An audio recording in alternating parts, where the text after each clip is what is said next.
봉독하기 원합니다.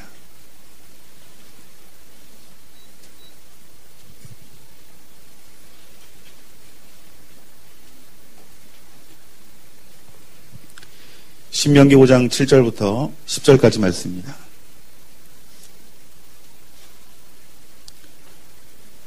우리 다 같이 읽겠습니다. 나 외에는 다른 신들을 내게 두지 말지니라.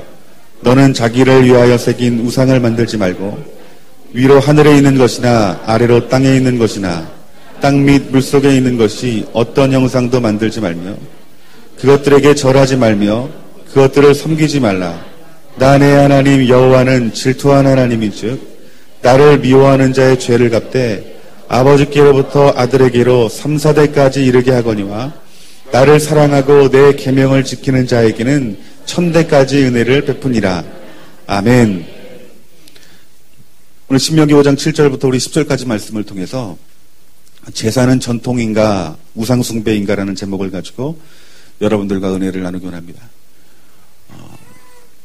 진리를 붙드는 그리스도인이라면 그리고 거룩의 싸움을 해서 그 주님의 그 신부에 된 자리로 취하기를 원하는 성도라면은 이 추석 명절이 그렇게 기쁜 날은 아닐 겁니다. 우리 하나님께서는 우리의 모든 그 삶의 문제에 대해서 정확히 하나님 말씀 가운데 속에서 우리들에게 무엇이 죄인지 무엇이 선인지 분명하게 말씀해주고 있습니다. 우리가 우리의 삶 가운데 속에서 문제가 되는 것은 그 진리의 말씀이신 그 하나님의 말씀을 택하는 것에 대해서 두렵기 때문에 우리의 삶 가운데 속에서 그 진리의 그 말씀 가운데 부어지는 그 힘과 능력이 우리의 삶 가운데 부어지지 못하기 때문에 우리의 삶에 문제가 될 수 있는 것입니다. 그런데 그 문제 중에 하나가 무엇이냐면은 여러분이 추석에 드리는 이 제사 문제일 것입니다. 며칠 전에 한 4일 됐어요. 신문을 읽는데 교회 가운데 있는 이 제사의 문제가 목회자들이 성도들이 어떻게 생각하고 있는지 그 설문조사를 한 게 나왔는데 2014년도 9월 10일 기독교연합신문에서 나온 글입니다. 내용은 그래요. 그리스도인으로 제사의식이 고민이 된다라고 하는 사람이 70%입니다. 그러니까 교회 다니는 모든 성도들은 그 제사 문제를 가지고 고민을 하고 걱정을 하고 있다는 것입니다. 그런데 그 이유에 대해서 제사를 거부하는 문제들, 그리고 제사할 때 절하는 문제들, 그리고 차례를 상차리는 문제들, 그리고 제사를 거부하는 그 문제들이 고민이 된다라고 성도님들이 말씀하고 있는 것입니다. 그러면 이 전통적인 이 제사가 이것이 하나님 앞에 죄인가, 이것이 우상 숭배인가 아닌가를 묻는 그 질문에 저는 깜짝 놀랐어요. 그 제사를 드리는 것에 대해서 목회자가 27%가 뭐라고 말하냐면 우상 숭배라고 응답합니다. 나머지 여러분 70%가 넘는 사람들은 뭐라고 말하는 거예요? 목회자가 우상 숭배가 아니다, 우상 숭배가 아닐 수 있다라고 말하는 거예요. 반대로 성도님들은 오히려 더 높습니다. 33%가 우상 숭배라고 말하고 나머지 70% 넘는 사람이 우상 숭배가 아니다라고 말합니다. 근소한 차이지만 오히려 성도가 이 제사를 드리는 것이 이것이 우상 숭배라고 응답했다라는 것입니다. 그리고 또 하나의 설문이 뭐냐면은 교회에서 제사를 금지하면은 교회에 어떤 부정적인 영향을 미치느냐 미치지 않느냐라는 그런 물음 가운데 속에서 85%가 부정적인 영향을 끼친다라고 말하는 것입니다. 그래서 제사를 추모 예식으로 대체하는 그것이 목회자 67%의 찬성으로 나와 있습니다. 저는 이 설문지를 읽으면서 이런 생각을 했어요. 성도들이 제사에 대해서 모두 다 고민을 하고 있다. 그리고요, 교회 안에서 이런 제사의 문제가 죄인지 아닌지 우상숭배인지 아닌지가 아직도 정립되지 않았다라는 것이고요. 그리고 많은 목회자들이 그 제사 위에 다른 것들을 대체하고자 하는 것은 어떤 그것이 죄의 문제냐 선의 문제를 떠나서 그것이 단지 교회에 성장하는 측면에서, 부흥하는 측면에서 문제가 될 수 있기 때문에 그것을 죄로 여기지 않는 그런 우리들의 교회의 모습이 있을 수 있다는 거예요. 여러분, 하나님의 말씀은 앞서 말했다시피 흐리뭉텅하게 말하지 않아요. 하나님은 우리에게 말씀을 주실 때 말귀를 알아듣는 어린이라도 알아들을 수 있게 기록한 것이 여러분 성경입니다. 그렇기 때문에 우리는 이 성경에서 말씀하시는 그 죄가 무엇인지 정확히 알아야 하고 분별해야 됩니다. 하나님의 말씀 가운데 이것은 죄다라고 말하면 우리는 타협하는 자가 아니라 우리는 그 말씀 가운데 순종하고 복종하는 자가 되어야 된다는 것입니다. 여러분, 그리스도인은 추도 예배가 옳다 옳지 않다를 제가 말하는 것이 아니에요. 정말 중요한 본질은 이 추도식이라든가 이 제사 문제가 하나님이 어떻게 말씀하시는지, 이것을 죄라 말씀하시는지 아니면 죄가 아니라고 말씀하시는지 우리는 그것을 분명히 알고 그것들을 취하여 우리의 신앙으로 우리들 삼아야 된다는 것이에요. 여러분, 제사에 대해서 하나님이 뭐라고 말씀하시는지 우리 네 가지의 우리들의 그 제사 드리는 의문점들에 대해서 여러분들에게 말씀을 전하기 원합니다. 그러면 이 제사가 하나님 보시기에 이것이 아름다운 것인지 아니면 우리가 버려야 될 것인지, 먼저 우리들의 그 제사의 전통 의식을 살펴보면은 그것이 죄인지 아닌지 알 수 있습니다. 제사 의식 가운데 속에 쓰는 말 중에서 신위와 충문이라는 게 있어요. 여러분 들어보셨나요? 여러분, 신위가 뭐예요? 그 신의 의미에 대해서 유교학자가 쓴 그 글이 있습니다. 이렇게 써 있어요.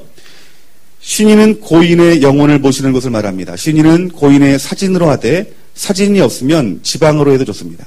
모든 사람은 돌아가신 후에야 신위로 모시는데 이는 돌아가신 분의 형체를 표상한 것으로 제사를 지낼 때 제사 대상으로 삼게 됩니다. 이 신위에는 돌아가신 분의 혼이 담겨 있다고 보아야 하며 종교적인 의미도 있습니다.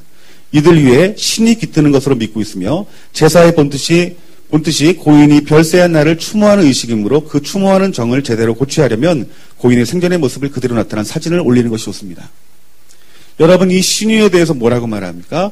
혼이 담겨져 있대요. 뭐라고 말합니까? 종교적인 의미가 있다라고 말합니다. 즉, 이 신위, 이 제사는 귀신을 불러오는 거예요. 그 축이라는 그 의미는 무엇이냐면 이것은 신명에게 고하는 글이라는 뜻이 있어요. 그 의미가 뭐라고 말하냐면, 충문이라는 것은 제사를 받드는 자손이 제사를 받는 조상에게 제사의 연유와 정성스러운 감회 그리고 간략하게나마 마련한 제수를 권하는 글입니다. 충문의 내용은 그 제사를 지내게 된 연유를 언제, 누가, 누구에게, 모든 일로 무엇을 의미하는지 그 제사를 받으시라고 줄거리를 쓰는 것이 그것이 충문입니다. 충문은 신명 앞에 고하는 글이며 그 내용은 제위분께 간소하나마 제수를 차렸으니 흠양하시라는 뜻이 있습니다. 흠양이 뭐예요? 우리가 하나님 앞에 흠양한다라고 그러잖아요. 그 귀신에게 흠양해야 된다는 거예요. 그리고 그 뒤에 말씀을 보면 이것이 정말 귀신의 일이라는 그런 사실을 알 수 있는 게, 충문도 지방과 마찬가지로 충문의 글이 한자라 생전에 한문을 이해하지 못했지만, 즉 무식해서 한문을 몰랐던 사람들도 여러분 제사상에 보면 이렇게 한문으로 이렇게 쓱 쓴 게 있잖아요. 그거를 한문으로 쓰는 이유에 대해서 말하기를 뭐라고 말하냐면, 과거에 우리의 조상이 한문을 이해하지 못했던 그런 어떤 한문을 깨치지 못했던 사람들도 귀신은 영험하기 때문에 생전에 제사를 받는 사람은 무식했더라도 충분히 이해하기 때문에 한문으로 쓰는 것이 좋습니다.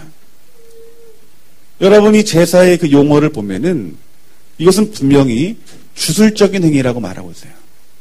그리고요, 종교적인 행위라고 말하고 있습니다. 제사의 순서를 여러분들 보면은 영신, 분양강신, 참신, 최원, 독축 쭉 이어지면서 음복으로 마칩니다. 그런데 이 제사의 순서를 살펴보면은 이 영신이라는 것이 있는데, 이 영신은 무엇이냐면 대문을 활짝 열어놓고 신주를 모신다라는 의미가 있어요. 그리고 분양강신은 무엇이냐면은 영혼의 그 강림을 초청하는 의식입니다. 이것은 제가 하나님 말씀을 풀어서 한 것이 아니라 그들이 말하는 그걸 그대로 옮긴 거예요. 이 영혼의 강림을 청하여서 의식을 하는 건데, 향을 피우는 것은 무엇이냐면 신에게 알리는 거예요. 우리가 제사드립니다. 오세요. 그리고 술을 따르는 것은 땅에 있는 신에게 우리가 제사를 드리는 것을 알리기 위해서 술을 따르는 거예요.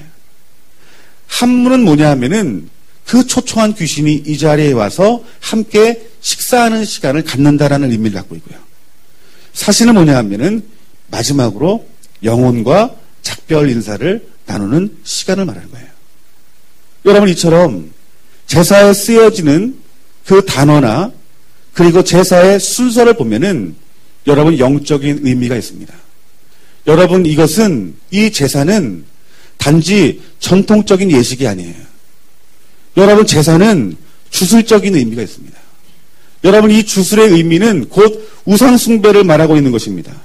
여러분, 우리가 이 제사를 드리는 문제에 대해서 많은 그리스도인들이 이것이 하나님 앞에 이것이 기뻐하는 일이냐 기뻐하지 않는 일이냐라고 우리들이 먼저 묻기 전에 이 제사의 전통적인 의미를 알면은 답은 나오는 거예요. 오늘 본 말씀 신명기 5장 7절의 말씀이 뭐라고 말합니까? 나 외에 다른 신을 내게 두지 말라라고 말합니다. 9절 말씀에 그것들에 대해서 절하지 말라 하고 섬기지 말라 합니다. 죄를 갚되 아버지께로부터 아들에게로 3, 4대까지 이르거니와 어떤 문제로요? 우상숭배의 문제로요. 하지만 하나님 말씀을 지키는 자는 1000대까지 은혜를 베풀겠다라고 하나님께서 말씀하고 있는 것입니다. 여러분, 신약의 시대에는 뭐라고 말합니까? 고린도전서 10장 14절과 20절 말씀 보면은 그런즉 내 사랑하는 자들아 우상숭배하는 일을 피하라라고 말하고 있어요. 20절 말씀에 무릇 이방인이 제사하는 것과 귀신에게 하는 것이요 하나님께 제사하는 것이 아니니 나는 너희가 귀신과 교제하는 자가 되기를 원하지 아니하노라라고 말합니다. 요한계시록 21장 8절 말씀에 하나님께서 지옥에 갈 자에 대해서 말씀하시는데 이렇게 말씀합니다. 그러나 두려워하는 자들과 믿지 않은 자들과 흉악한 자들과 살인하는 자들과 음행하는 자들과 점술가들과 우상숭배자들과 거짓말하는 모든 자들은 불과 유황으로 타는 못에 던져질 것이다 라고 말하고 있어요. 우리 그리스도인은 하나님의 말씀을 소중히 여기는 자입니다. 세상 사람들이 우리를 정죄하고 우리를 욕하고 우리를 끌어내린다 할지라도 여러분이 하나님이 우리에게 말씀하시는 이 진리는 여러분 반드시 붙잡아야 된다는 것입니다. 여러분, 제사는 우상숭배입니다. 여러분, 우상숭배는 어떤 모습이든지 하나님께서 말씀하시기를 사망이요 심판이라고 말씀했습니다. 이 우상숭배하는 것은 구원받지 못할 죄라고 말씀하신 것입니다. 여러분, 이 사망의 저주 가운데 속에서 우리 부모를 건져야 되지 않겠어요? 여러분, 우리 자녀를 건져야 되지 않겠습니까? 우리의 형제 자매를 여러분 구해야 되지 않겠습니까? 그런데 아직까지 교회가 이것에 대해서 죄라 여기지 아니하고 70%나 되는 목회자들이 교회가 그것을 죄로 여기지 않는다라는 것은 여러분, 하나님의 말씀 앞에 서야 할 그리스도인들에게는 정말로 두려운 일인 것이에요. 우리 하나님의 그 심판대 앞에 설 때에 저와 여러분들이 거룩하여진 모습으로 주님 앞에 서시는 저와 여러분들이 되어주기를 주님의 이름으로 축원합니다. 저와 여러분뿐만 아니라 아직까지 제사를 드리고 있는 우리 부모와 형제와 우리 자매들을 우리 거룩한 그 하나님의 신부로 세우고 다시 오실 주님 앞에 정결한 자의 모습으로 우리 하나님 앞에 올릴 수 있는 믿음의 일꾼들이 되어지기를 주님의 이름으로 축원합니다. 그러면 우리가 이 제사를 드리는 것은 분명히 우상숭배라고 말을 했어요. 그렇기 때문에 우리 그리스도인들은 제사를 드리면 안 됩니다. 그러면 제사 드리는 장소에 참여하는 것, 여러분 이거 어떻게 생각하세요? 한번 여러분 제사 드리는 집 한번 손 들어보세요. 예, 많으시네요. 손 들으십시오. 제사 그 드리는 장소에 내가 참여하는 거 어떻게 생각하느냐? 하나님 말씀하십니다. 우리 고린도전서 10장 14절서부터 우리 22절까지 말씀 다 같이 한번 읽어봅시다.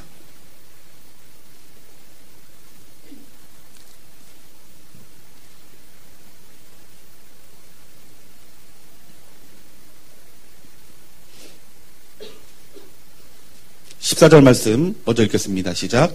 그런즉 내 사랑하는 자들아 우상 숭배하는 일을 피하라. 아멘. 뭐라고 말씀하십니까?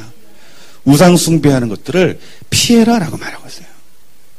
자, 17절 말씀을 다 같이 한번 읽어봅시다. 17절 말씀 다 같이 읽습니다. 시작. 떡이 하나요 많은 우리가 한 몸이니 이는 우리가 다 한 떡에 참여함이라. 우리는 한 몸이다라고 말합니다. 예수님과 우리는 한 몸이요 형제와 자매는 한 몸입니다. 그 한 몸이 어찌 귀신과 함께 할 수 있느냐는 의미입니다. 여러분 20절 말씀을 다 같이 한번 읽어보겠습니다. 20절 말씀입니다. 시작. 무릇 이방인이 제사하는 것은 귀신에게 하는 것이요 제사하는 것이 아니니 나는 너희가 귀신과 교제하는 자가 되기를 원하지 아니하노라. 아멘. 이 말씀으로 통해서 우리들이 살펴보면은 그리스도인이 제사를 드리는 장소에 참여하는 건 역시 하나님이 기뻐하시는 일이 아닙니다.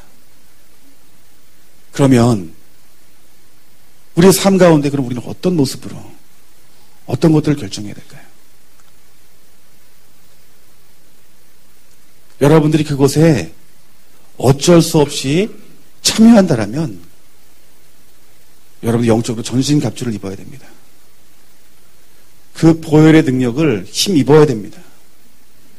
성령의 검을 들고 싸우는 자의 자리로 나가야 됩니다. 여러분 그럴 만한 능력이 없으면 피하는 것이 좋다고 말하는 거예요. 참여하지 않는 것이 좋다고 말하는 거예요. 목사님 어떻게 안 참여해요? 결론적인 부분에 제가 말씀을 드리겠습니다.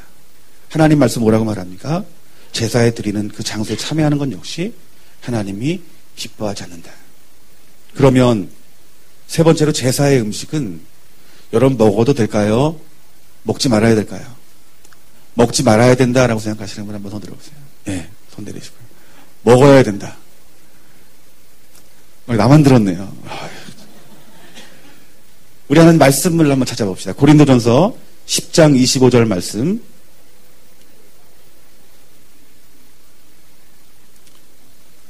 다 같이 읽습니다. 시작. 무릇 시장에서 파는 것을 양심을 위하여 묻지 말고 먹으라. 여기 사도 바울이 시장에서 파는 것을 묻지 말고 먹으라 하는 이유는 무엇이냐면 이때 나온 모든 고기들의 그 대부분은 제사를 드리고 난 그런 고기인 거예요. 사도 바울이 그 제사 드린 그 고기를 먹느냐 먹지 않느냐라고 물을 때에 사도 바울이 뭐라고 말한 것입니까? 시장에서 파는 것을 굳이 양심을 위해서 묻지 말고 그냥 먹으라는 것입니다. 먹어도 된다라고 말하는 거죠. 고린도전서 10장 27절 말씀 다 같이 한번 봅시다. 불신자 중 누가 너희를 청할 때에 너희가 가고자 하거든 너희 앞에 차려놓은 것은 무엇이든지 양심을 위하여 묻지 말고 먹으라. 이 말씀도 여러분들이 묻지 말고 먹으라라고 말합니다. 로마서 14장 3절 말씀 다 같이 한번 읽어봅시다. 로마서 14장 3절 말씀. 다 같이 읽겠습니다. 시작. 먹는 자는 먹지 않는 자를 업신여기지 말고 먹지 않는 자는 먹는 자를 비판하지 말라. 이는 하나님이 그를 받으셨습니다. 먹는 자를 비판하지 말라라고 말합니다. 그런데 지금부터는 좀 다른 의미로 우리 하나님께서 말씀하십니다. 고린도전서 8장 13절 말씀 다 같이 한번 읽어볼까요? 고린도전서 8장 13절 말씀입니다. 다 같이 읽습니다. 시작. 그러므로 만일 음식이 내 형제를 실족하게 한다면 나는 영원히 고기를 먹지 아니하며 내 형제를 실족하지 않게 하리라. 아멘. 내 우상의 재물을 먹는 것에 대해서 형제 자매가 실족을 하면 뭐라고 말합니까? 나는 영원히 먹지 않을 수 있다라고 말한 거예요. 그리고 고린도전서 10장 28절 말씀을 다 같이 한번 봅시다. 고린도전서 10장 28절.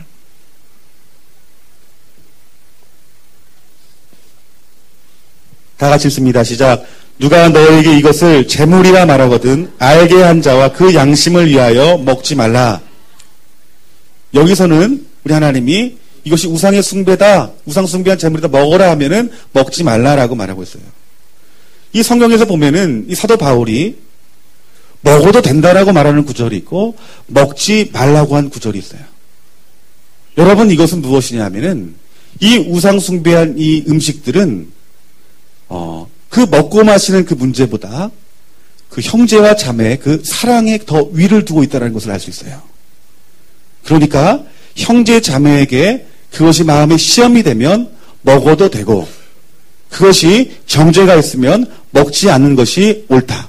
즉 먹어도 되고 먹지 않아도 된다라고 말하는 거예요. 그 먹고 먹지 되지 않는 그 우상의 그 숭배의 제물한 그 음식을 먹는 것은 사랑의 법이 위에 있는 거예요. 그런데 여러분 잘 들으세요. 이 사랑의 법 위에 설 수 없는 것은 우상을 숭배하는 것과 우상을 숭배하는 자리는 그 사랑의 법 위에 있는 것이 아니에요.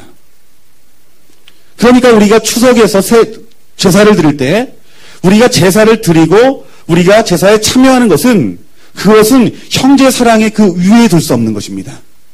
하지만 음식을 먹는 것은 형제 사랑의 위에 둘 수 있는 것이에요. 참 이기적인 것 같죠. 제사들이 먹어도 돼. 여러분 음식을 차리는 문제가 여러분의 고민이 될 거예요. 여러분 그렇다면 음식을 차리는 것은 여러분 어떤 걸까요? 여러분 제사 음식을 준비하는 것은 여러분 그것은 귀신에게 주는 것입니다. 그렇기 때문에 이 성경에선 정확하게 너희들이 제사에 드려지는 그 음식을 차리지 말라라고 하는 구절은 없어요. 그런데 오늘 본 말씀 고린도전서 10장 21절 말씀에 너희가 주의 잔과 귀신의 잔을 겸하여 마시지 못하고 주의 식탁과 귀신의 식탁을 겸하여 참여하지 못한다라고 말하는 것은 어쩌면 우리들이 먹고 마시는 것뿐만이 아니라 준비하는 문제까지도 하나님께서 말씀하시는 그 의미가 담겨 있는지도 모른다는 거예요. 그렇기 때문에 하나님 말씀에 기록되어 있지 않지만은 우리는 음식을 차리는 데 있어서 우리는 하나님 말씀 가운데 속에서 민감해야 할 필요가 있다는 것입니다. 그러면 이러한 문제 가운데 속에서 더 중요한 것은 우리가 그리스도인으로서 어떻게 이 제사를 통과할 것인가? 어떻게 이 제사를 우리들이 어떻게 막아설 것인가? 어떻게 이 제사, 우상 숭배하는 이 제사에 대해서 우리 자신을 지킬 것인가? 이것이 아마 중요한 것일 것입니다.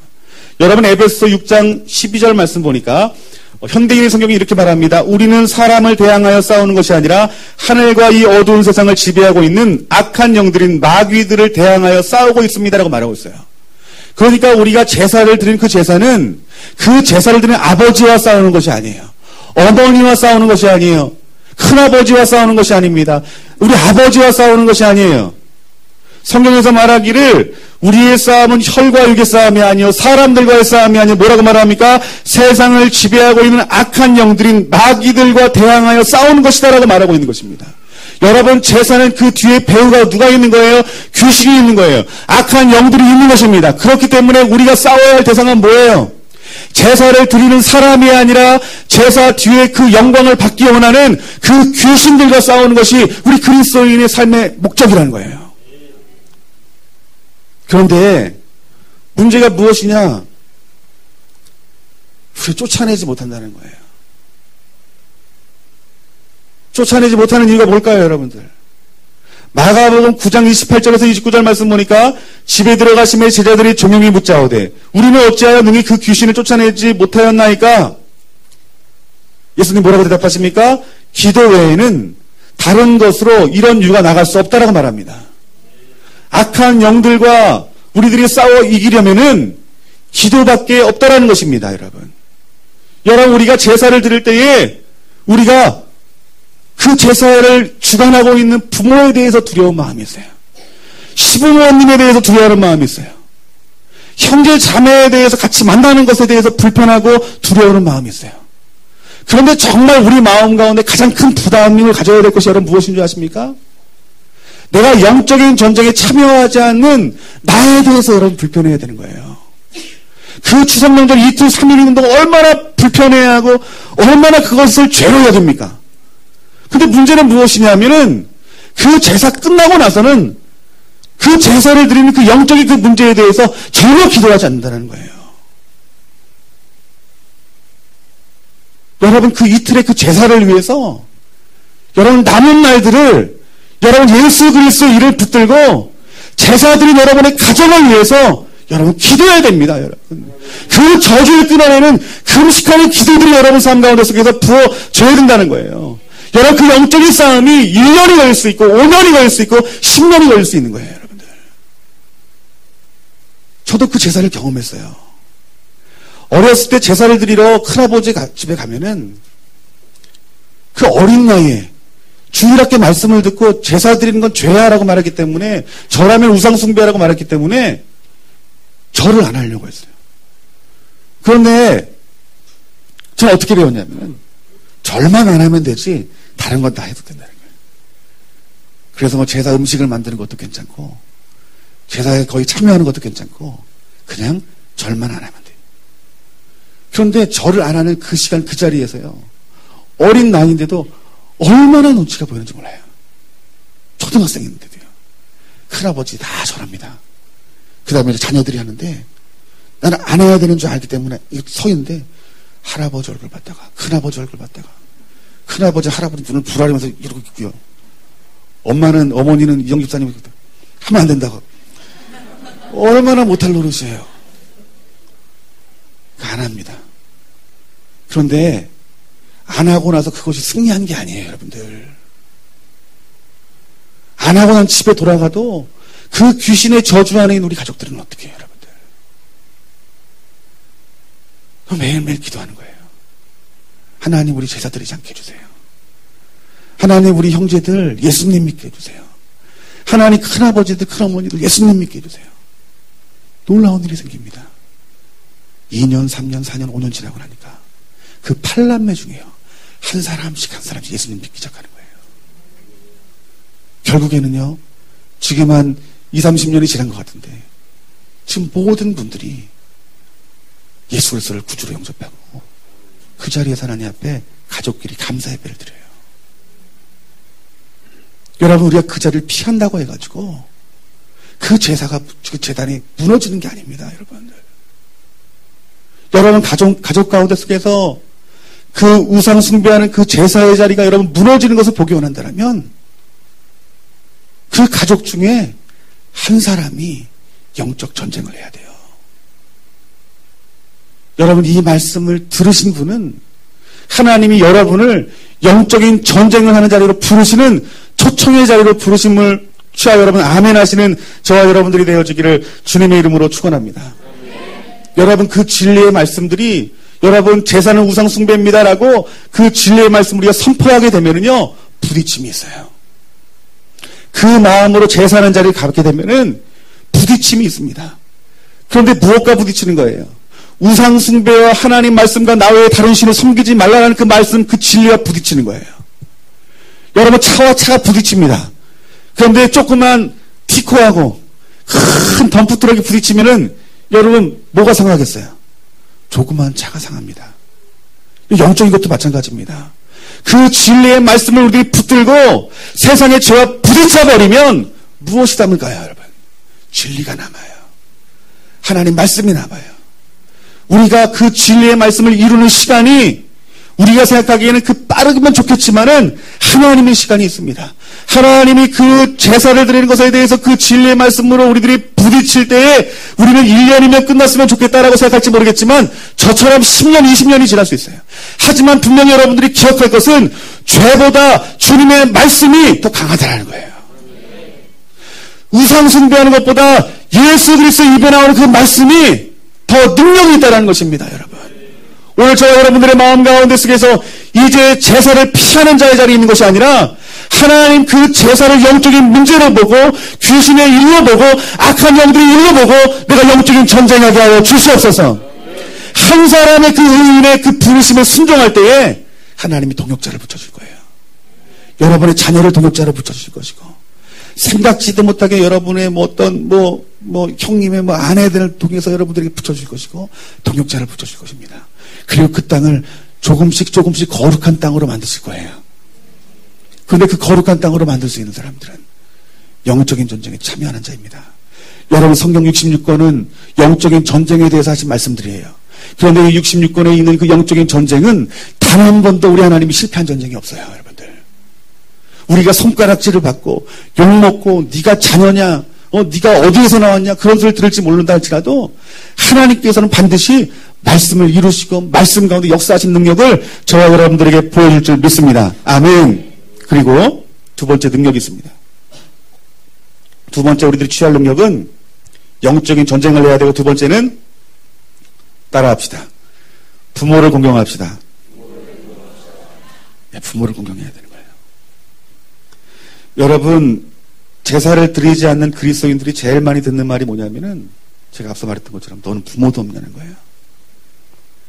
여러분, 이 말을 듣지 않으려면은 이 땅 가운데 속에서 하나님의 약속하신 첫 계명, 하나님을 사랑하고 이웃을 사랑하라는 그 이웃 가운데 속에서 가장 첫 번째 되는 부모를 사랑해야 됩니다. 부모를 사랑하고 존중해야 됩니다.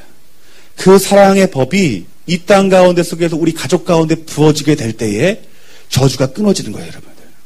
마태복음 15장 4절 말씀에 하나님이 이르셨을 때 내 부모를 공경하라 하시고 또 아버지나 어머니를 비방하는 자는 반드시 죽음을 당하리라 할 것이거늘 구약의 하나님이나 신약의 예수님은 동일하게 부모를 공경하라라고 말합니다. 이 부모를 공경하는 이 문제는 믿음의 입술의 고백의 문제가 아니에요. 이 문제는 내가 알고 깨닫는 문제가 아니에요. 이 부모를 공경하는 문제는 여러분 삶의 고백이 되어야 되는 것이에요. 내가 부모님 앞에 부모를 공경하는 모습들이 삶으로 실천되지 아니하면 그 법은 성취되지 않은 거예요, 여러분들. 여러분, 우리 예수 믿는 사람들이 이런 욕을 먹어요. 교회 다닌 자식들이 더 심하다고. 교회 다닌 자식들이 더 부모님 안 모신다고. 여러분, 평상시에 찾아가기 귀찮고 찾아가기 거북하고 부모랑 말 섞기 싫고 말도 안 통하고 아유 우상 숭배하고 아유 가지 말자. 여러분, 이게 아니라는 거예요. 여러분, 영적 전쟁 가운데 속에서 가장 승리하게 하는 힘이 무엇이냐면요, 주님의 사랑이 부어질 때 승리해요, 여러분들. 어떤 능력이 임하는 것이 아니라 예수님의 사랑이 부어질 때 여러분 승리하게 된다니까요, 여러분. 저희가 그 가족 가운데 속에 팔남매가 처음에 얼마나 욕을 먹었는지 몰라요. 제사 안 드리는 그 예수쟁이들이라고. 얼마나 손가락질당하고 얼마나 비난당하는지 몰라요. 근데 저희 아버님이 참 아름다운 게 있어요. 이게 뭐냐 하면요, 일주일에 한 번씩 찾아가요. 그 경기도 연천 그 백일이 그 38선 앞에서 그 사당동까지 서울 나가는 일만 있으면 나가는 거예요. 그래서 생선 사다 주고, 비싼 것도 아니에요. 생선 사다 주고, 뭐 고기 사다 주고, 필요하면 용돈 갖다 주고. 그러니까 어떻게 해요? 그 팔남매 중에서 어렸을 때 제일 속썩였다고 말하는데 이쁘고 좋은 거예요. 자녀가 부모를 찾으면 부모도 자녀를 찾게 됩니다. 그 부모님이 그 할아버지 할머니가 저희 집에 왔던 기억이 나요. 자주 왔어요. 오시면 막 일주일 있다 가요. 어머니 얼굴 보면 어렸을 때는 얼굴이 별로 좋지가 않아요. 그런데도 보이는 앞에서는 새근새근 웃어요. 근데 어렸을 때도 그런 마음이 들었어요. 가식적이다. 제사를 갑니다. 그러면요, 다른 가족들이 제사를 안 드리면은 난리 호통이 나요. 그러면 제가 앞서 말했다시피 제사를 안 드리고 쭈뼛쭈뼛 서 있으면 할아버지가 그래요. 저녁은 아내는 쓴다고. 하기 싫으면 하지 마. 그런데 그게 누구한테 하는 소리예요? 나한테 하는 소리예요. 어머니가 제사를 안 드려도, 음식을 안 만들어도 깍쟁이라고 말하잖아요. 왜요? 평상시에 부모를 공경하는 마음들을 알기 때문에 그래요. 이 땅 가운데 속에서 하나님의 그 부모를 사랑하는 그 법을 이루는 자들은 그 저주가 끊어질 수밖에 없는 거예요. 여러분들이 가정에 이 제사에 드리는 이 저주를 여러분들이 끊어낼 수 있는 것은 한 가지입니다, 여러분. 영적인 전쟁을 하는 것이고, 여러분들이 이 땅에서 부모를 정말 진정으로 공경하게 될 때에 그 모든 그 우상 숭배하는 그 제사의 저주는 끊어져 버리는 것이에요, 여러분들. 여러분, 우리가 끊어내지 아니하면 그 제사는 우리 자녀에게 올라가고 우리 후손들에게 올라갑니다, 여러분들. 여러분, 이 제사는 여러분 때 끊어내셔야 됩니다. 아멘. 여러분, 이제 여러분 안에 있는 그 부모를 공경하는 하나님의 그 첫 번째 되는 그 법들이 여러분 삶 가운데 속에서 성취되어지고 이루어지기를 주님의 이름으로 축원합니다. 여러분, 우리가 부모님을 사랑하지 않고 공경하지 아니하면 절대로 우상 숭배하는 저주는 끊어낼 수 없습니다. 여러분의 부모가 어려울 수 있어요. 여러분이 마음 가운데 불편할 수 있어요. 하지만 우리에게는 기도가 있어요. 기도하여서 믿음을 가지고 그 상황을 돌파하여 따뜻한 말 한마디 하는 자리로, 따뜻한 마음을 표현하는 자리로 우리가 가야 됩니다. 여러분, 그것이 얼마나 힘든지 알아요. 나에게 좋게 하는 사람들은 내가 좋게 할 수 있지만 나를 좋게 하지 않은 사람들을 내가 좋게 하는 것은 그것은 힘든 일이에요. 하지만 우리는 예수 그리스도의 이름의 능력이 있습니다. 아멘. 예수 그리스도의 권세가 있습니다. 모든 저주를 끊어내는 예수 그리스도의 이름의 능력이 있습니다. 그것을 믿음으로 취하여 우리 부모 공경하는 자리로 가서 우리 가정 가운데 있는 그 제사의 저주를 끊어내시는 저와 여러분들 되시기를 주님의 이름으로 축원합니다. 그리고 제일 중요한 게 있습니다. 제일 중요한 것은 하나님과 친밀해져야 됩니다. 성령님과 여러분들이 동행하고 그분과 교통하여서 하나님이 나에게 무엇이라고 말씀하시는지, 어떻게 행동하라 하시는지 주님의 음성을 들어야 된다는 것입니다. 고린도전서 2장 10절 말씀 다 같이 한번 봅시다. 고린도전서 2장 10절 말씀.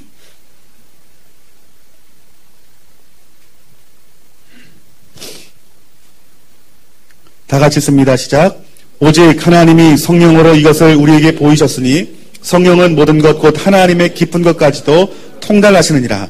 아멘. 우리 성령님이 하나님의 모든 깊은 것까지도 알 수 있는 능력을 준대요. 성령님은 멀리 계셨다가 성령님에서 오시는 분이 아닙니다. 성령님은 예수 그리스도를 구주로 영접한 사람은 누구에게나 다 성령이 함께 하십니다. 아멘. 그 성령님이 모든 것들을 통달할 수 있는 그 지혜를 부어주신다라고 말씀했습니다. 그래서 사도 바울이 초대교회 교회를 세워나갔던 모습들을 보면은 스스로 자의적으로 교회를 세우고 전도한 적이 한 번도 없어요. 사도 바울은 그의 발걸음을 움직이는 그 작은 발걸음에서도 하나님 앞에 물으면서 성령님이 인도하시는 대로 순종해 나갔습니다. 그럴 때 어떻게 했습니까? 모든 귀신의 저주를 끊어버리고 지옥의 문을 닫아버리고 그 세계 그 곳곳마다 하나님의 나라, 하나님의 그 교회를 세우는 놀라운 역사를 감당했죠. 여러분이 여러분의 삶 가운데 속에서 성령님과 동행한다면 그 성령님이 나에게 찾아오셔서 그 제사를 드리는 가운데 속에서 내가 무엇을 해야 할지, 내가 어떤 마음을 가져야 될지 하나님이 주시는 지혜와 하나님이 주시는 지혜와 전략들이 부어진다는 거예요. 그래서요, 지혜로운 입술이 내 입술 가운데 나오는 거예요. 그 제사를 드린 그 문제 가운데 속에서 성령님이 주시는 그 지혜로운 말씀들이 나오는 거예요. 그의 마음을, 부모님의 마음을 따뜻하게 하는 말씀들이, 마음의 표현들이 내게 나오는 거예요. 그 영적인 문제로 어떤 저주 안에 묶여 그 제사를 드리지 않는 그 자녀를 바라보며 정말 악한 마음, 좀 분한 마음, 섭섭한 마음을 가진 그 악한 영들이 내 안에 성령님이 강하게 역사하는 것들을 보면서 그 귀신들이 뭘 느끼는 거야? 그 안에 있는 성령님을 느끼는 거예요. 여러분, 무당이 구슬합니다. 무당이 구슬하면은 전 그걸 많이 경험했어요. 예수님을 믿는 사람이 구경 딱 이렇게 하잖아요. 고개 이렇게 내밀고 하잖아요. 그럼 귀신이 정확히 알아요. 여기 예수쟁이 있어! 나가라고. 굿하는데 방해된다고요. 저는 그 시골 동네에서 그걸 너무나 많이 경험해가지고요. 저는 그것을 제가 실제로 일부러 많이 시험해봤어요. 내가 저기 굿하는 자리 가면은, 굿이 안 될까? 답은 제가 안 말해드릴게요. 은혜가 안 되니까. 여러분이 예수 그리스도로 충만해지면, 여러분들이 성령으로 충만하면 영적인 것들이 여러분 안에 있기 때문에 영은 영을 봅니다. 귀신은 여러분을 봐요. 여러분 안에 있는 예수 그리스도를 보는 거예요. 여러분 안에 있는 성령님을 보는 거예요. 그 여러분 얼굴을 보자마자 쏘아 붙여야 되겠다는 그 말이 어떻게 되는 거예요? 쓱 가라앉는 거예요. 왔니? 이런 거예요. 여러분 성령의 사람이 돼야 됩니다. 성령의 사람이 되시기를 주님의 이름으로 축원합니다. 그리고 여러분들이 심지어 박해를 받는 자리 있다 할지라도 그 박해를 받을 생각하면 이러다가 남편한테 쫓겨나는 거 아니야? 이러다 버림받는 거 아니야? 이러다 부모님이 나 안 본다고 그러는 거 아니야? 두려움이 있죠. 성령님이 함께 하시면 여러분들이 박해를 받아야 될 자리라면 박해받을, 심지어는 순교를 당할 용기까지도 주시는 분이십니다. 누가요? 성령님이요. 여러분들이 지금 이제 며칠 뒤면 제사하는 자리로 가는데 여러분들이 그 자리에 갈 때 무엇을 준비해야 되냐면 갈비 준비해야 될 게 아니에요. 성령의 충만함으로 가야 됩니다. 아멘. 성령님으로 충만하여, 성령님으로 민감하여, 하나님, 내가 이 힘들 때를 잡고 내가 출발하는 시간부터 성령님 인도해 주세요. 하나님, 내 눈빛, 내 말, 내 마음의 행동들부터 발걸음까지 하나님의 뜻대로 내가 움직여지게 해주세요. 여러분, 그 마음으로 가시면 하나님이 여러분들을 선한 길로 인도할 것입니다. 심지어 여러분이 지금 이번 명절에 그 마음으로 가서 여러분들이 죄악된 길로 빠져서 여러분들이 우상 숭배하는 자리로 들어간다 할지라도 하나님이 여러분의 그 첫걸음을 반드시 기뻐하실 것이에요. 왜요? 그 영적인 전쟁에 단번에 승리할 수 없어요. 하지만 그 진리를 진리로 알고 그 진리를 붙들고 날마다 싸우는 사람들은, 영적인 전쟁에 참여하는 사람들은, 첫째 되는 계명을 지키는 사람들은, 성령과 동행하는 사람들은 반드시 하나님의 때에 하나님이 이루십니다. 여러분, 그 믿음을 가지고 나아가시는 저와 여러분들이 되어지기를 주님의 이름으로 축원합니다. 여러분, 요한계시록 17장 14절 말씀이 있습니다. 어린 양은 주들이 주시며 왕들의 왕이심으로 그들을 이길 것이며 또 부름을 받고 선택하고 진실한 신자들은 그와 함께 이길 것이다 라고 말합니다. 아멘. 예수님이 이기셨으니 그 예수님을 따르는 모든 백성들도 함께 이길 것이다 라고 말하고 있습니다. 교회에 다니는 사람이 이긴다는 게 아닙니다. 여러분, 교회 안에 있는 그 교회 자체이신 예수님 말하는 거예요. 예수님을 나와 동행하고 그분을 따르며 그분의 승리를 바라보고 내 삶을 운영해 나가는 자들은 반드시 나도 승리할 것이라는 것입니다. 아멘. 오늘 이 영적인 이 전쟁의 자리, 이 제사의 자리가 오늘 이 말씀을 들은 후로는 부담되는 자리가 되지 않았으면 좋겠어요. 하나님, 내가 이제 영적인 전쟁하는 자리로 가서 내가 싸워야 할 싸움 싸우겠습니다. 내 부모를 향하여 눈물을 흘려 기도하겠습니다. 내 형제자매를 위해서 내가 마음을 찢고 통곡하는 자라니 기도하겠습니다. 하나님, 우리 가정에 있는 제사 하나님 모두 무너뜨려 주시고 오직 한 분 하나님만 섬길 수 있는 가정 되게 하여 주셔서 그 고백이 있기를 주님 이름으로 축원합니다. 그리고 성령님과 동행하여서 성령님이 이끄시는 대로 부모를 대하고 형제를 대할 때 과거에 내가 대했던 부모 형제의 모습, 주눅들고 눌리고 두려웠던 마음들이 이 예수 그리스도의 십자가 앞에 못 박아가지고 예수님이 여러분 안에 계셔 예수님이 여러분에게 드러날 거예요. 예수님 모습이 드러날 거예요. 여러분들의 모습을 보면서 담대한 모습을 볼 것이고, 나를 정말 사랑하는 그 사랑의 그 마음이 있는 그 자녀의 모습들을 보게 될 것이고, 그 자녀가 나를 긍휼히 여긴다는 그 긍휼의 마음을 보게 할 거예요. 하나님이 일하실 것입니다. 그렇기 때문에 여러분 담대하시기를 주님의 이름으로 축원합니다. 오늘 하나님이 여러분에게 승리의 키를 주셨습니다. 이 승리의 키는 여러분이 세 가지입니다. 이 세 가지 붙들고 영적인 전쟁은 우리가 제사해야 하는데 부모를 멀리하라는 게 아니라 그들을 영적인 전쟁을 하고 하나님의 계명을 지키고 성령님과 동행할 때에 참된 승리가 있다라는 그 진리의 말씀입니다. 오늘 이 그 진리 붙들고 이번 명절에 우리 하나님의 날을 여러분의 가정 가운데 세우시는 저와 여러분들이 되어지기를 주님의 이름으로 축원합니다. 우리 제가 한번 여러분들을 위해서 기도했으면 좋겠는데요.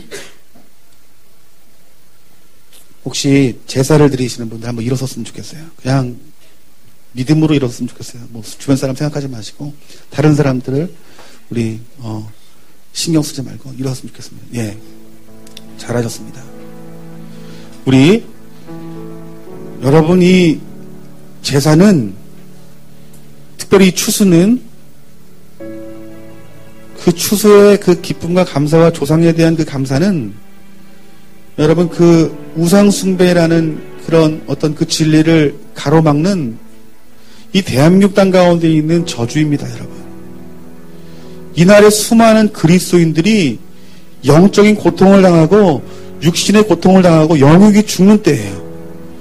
여러분, 이 추석은 우리가 기뻐해야 될 것이 아니라 우리들이 기도해야 됩니다. 사도 바울이 사도행전 17장 16절 말씀에 바울이 아덴에서 저희를 기다리다가 온성이 우상이 가득한 것을 보고 마음이 분하였다라고 말하고 있어요. 여러분, 이 추석은 우리 마음이 분하여야 돼서 영적인 전쟁을 하며 금식하며 여러분 기도해야 될 때입니다. 오늘 이 시간 우리 영적인 전쟁에 참여하는 우리 이 자리에 서 있는 우리 사랑하는 성도님들 우리 그들을 위해서 우리 이 시간 눈물을 흘려 기도했으면 좋겠어요. 하나님, 우리 이 자리에 서 있는 우리 사랑하는 신령들 하나님의 긍휼히 여겨주시옵소서. 오늘 이 시간 아버지 이들에게 영적인 전쟁의 자리로 초청하심에 감사합니다. 하나님 이들의 권능을 더하여 주시옵소서. 예수 그리스도의 보혈을 높여주시고 그 영적인 전쟁 가운데 승리하게 해주시고 그 부모를 만날 때에 그 육신의 부모를 정말 진정으로 사랑할 수 있는 그 사랑의 마음들이 부어지게 하셔서 그 부모의 마음을 누릴 수 있는 귀한 마음도 하나님 허락하시고 특별히 오늘 이 자리들의 마음 가운데 성령의 충만함 부어주셔서 성령의 민감한 마음 부어주셔서 그분과 동행하여 아버지 그분의 인도에 따라서 아버지 그 추석의 그 삶들이 아버지 그 생활들이 아버지 주님의 인도 가운데 선하게 인도함 받을 수 있도록 주님 역사하여 주시옵소서. 우리 이 시간 우리 이 자리에 서 있는 우리 성도님들을 우리 그들에게 손을 이렇게 대시면서 우리 이제 간절한 마음으로 이제 기도하는데 오늘 그 권능들이 힘들이 능력들이 이들에게 보여질 줄 믿습니다. 우리 이제 다 같이 우리 주님의 이름을 한번 크게 부르짖고 우리 축복하면서 기도합시다. 주여 간절한 마음으로 여러분 기도해주세요.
여러분의 자녀를 위해서 기도하시고 여러분의 형제를 위해서 기도하세요.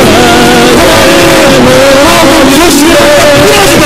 오늘 이 시간 주님의 이름으로 감사한 아버지 우리 가정들이 하여 주옵소서.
기도할 때 우리 오늘 이 땅에 이 자리에 앉아있는 사랑하는 우리 종훈나무교회 식구들이 하나님의 그 첫째 되는 계명을 우리가 지킬 수 있도록 이 시간 기도합시다.